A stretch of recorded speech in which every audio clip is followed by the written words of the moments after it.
who was in debt, in danger of losing her sons to a life of slavery. There is a lad here with 2 fish and 5 loaves of bread. But what is among so many? Asked Philip, a disciple of Jesus. I just have a rock and a slingshot, said David, the shepherd boy. But in each case, their little bit was enough, wasn't it? Did you hear what I'm saying? Just a little bit is enough tonight. When Samson was assaulted by the Philistines, there was no superior weapons of quality or design to be found. He started looking around for something he could use. What did he find? He felt the jawbone of a donkey laying around there. And with that jawbone, he took it and slew 1,000 men. What made this jawbone of Samson's of choice? Not because of its material, not because of its superior design, not because everybody else was using it. The answer was simple. It was there, it was available, and it was within reach. Anybody know what I'm saying tonight? God can take a little and he can slay 1,000 with it tonight. When the angel of the Lord, I'm hurrying, appeared to Moses as a fire in the bush, what made that bush God's choice to be manifest himself? It wasn't any kind of special wood. It wasn't a beautiful bush that people would go miles out to see. The answer was, it was available. See, that's what all God's looking for, someone that is available. How many would say tonight, I'm available? Let me tell you, I got some good news.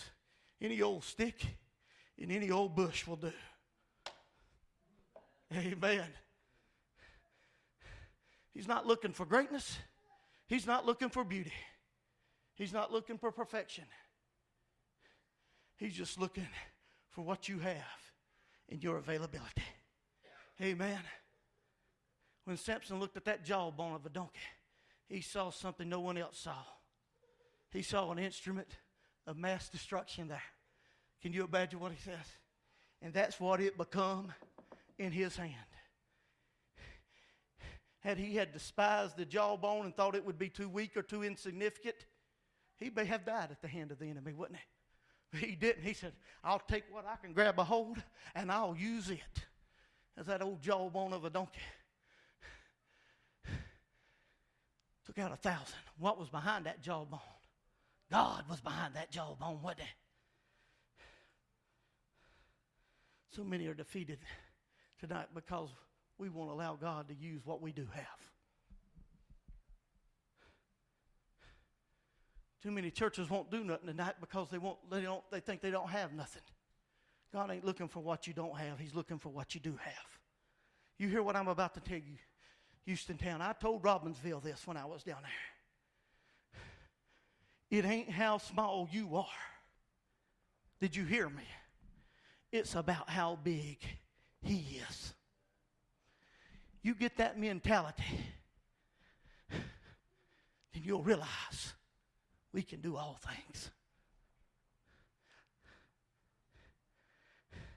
Look what God did with a stick. I'm hurrying. Everyone's standing. Look what God did with a stick. Look what God did with the jawbone of a donkey. Look what God did with a slingshot and a rock. And look what God did with 2 fish and 5 loaves of bread. How many tonight would say, here am I. God, use me. How many would say, I want to give you what I got? Who would say, I want to give you what I got? Not what you don't have. God's looking for what you do have. How many is willing to say, here am I, Lord. I'm going to give you what I do have. I don't have much, but what I do have, it's available to you. What I do have, it's in your hands tonight. In Jesus' name.